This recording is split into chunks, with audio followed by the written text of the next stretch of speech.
Les premiers missionnaires étaient des pionniers qui apportaient le message d'amour de Dieu à des populations très éloignées. Nous continuons à faire connaître l'amour de Dieu, mais les méthodes ont changé. Aujourd'hui, nous entendrons l'histoire d'une famille missionnaire qui s'est rendue en Papouasie-Nouvelle-Guinée pour transmettre des enseignements concernant Dieu. Je présenterai les aventures missionnaires de la famille Barnard il y a 50 ans de cela. Et Honui et Hinarava nous parleront du travail missionnaire actuel. Plus de la moitié des chrétiens adventistes de la division Pacifique Sud vivent en Papouasie-Nouvelle-Guinée. Bon nombre de ces croyants habitent encore dans des villages éparpillés dans les montagnes. La plupart vivent dans des maisons traditionnelles et se nourrissent des récoltes potagères. Certains endroits sont si isolés que les populations vivent plus ou moins comme leurs ancêtres il y a des millions d'années de cela. Ce n'est que récemment que le cannibalisme a été éradiqué des régions les plus reculées du pays. Des villages entiers se transforment quand les habitants ont le privilège d'entendre parler de l'amour de Dieu. Cependant, il a fallu des efforts continuels pour atteindre et repousser les ténèbres et sauver des vies pour Jésus-Christ. Len Barnard se tenait devant le petit hôpital rural en Papouasie-Nouvelle-Guinée, un pays composé d'îles au relief escarpé au nord de l'Australie. Sur les versants des montagnes, des grosses taches brunes signalaient la présence de villages accessibles uniquement par randonnée de plusieurs jours sur des pistes dangereuses. Un jour, j'irai visiter ces villages. Un avion passa à basse altitude et se posa sur la base aérienne toute proche. Et un jour, je volerai au-dessus des montagnes pour Dieu. À la fin de son service militaire, Len Barnard apprit à piloter un avion. L'Église n'avait pas les fonds nécessaires pour envoyer un autre missionnaire en Papouasie-Nouvelle-Guinée, ce qui l'amena à travailler dans un hôpital du gouvernement.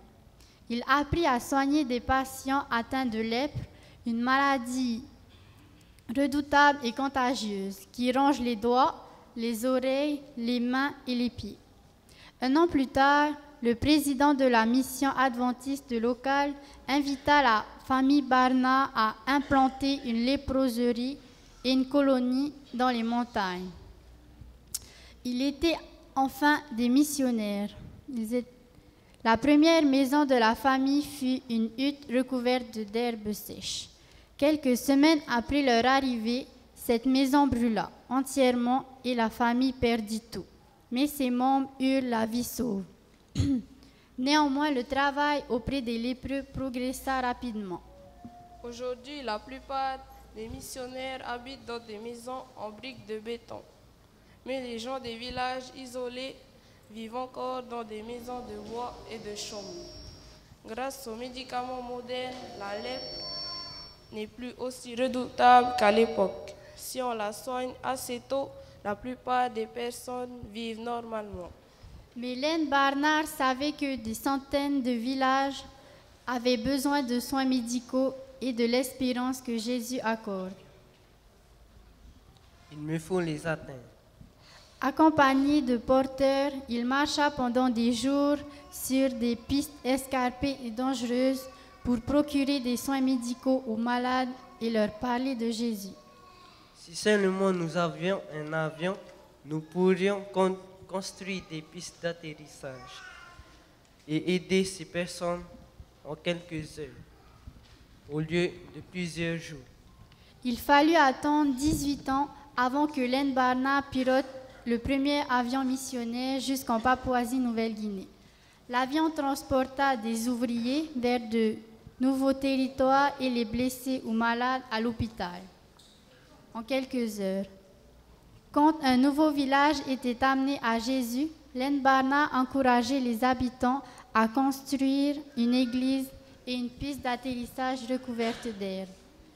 Aujourd'hui, un avion missionnaire moderne, acheté en partie grâce à nos offrandes du 13e sabbat, parcourt la Papouasie-Nouvelle-Guinée, atterrissant sur les mêmes pistes et rendant plus ou moins les mêmes services que ceux du premier avion de Len Barnard.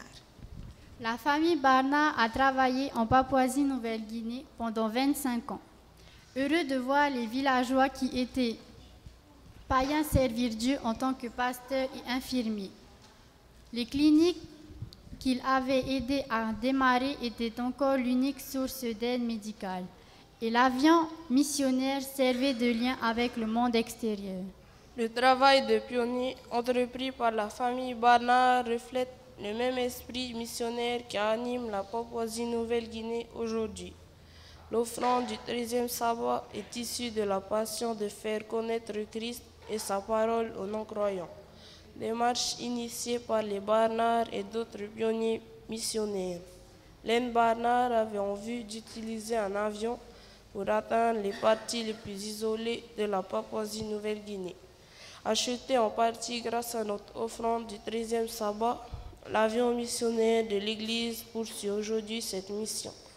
Len Barnard a évangélisé des personnes à travers des soins médicaux. L'offrande d'aujourd'hui contribuera à implanter d'autres cliniques dans les régions les plus isolées de la Papouasie-Nouvelle-Guinée.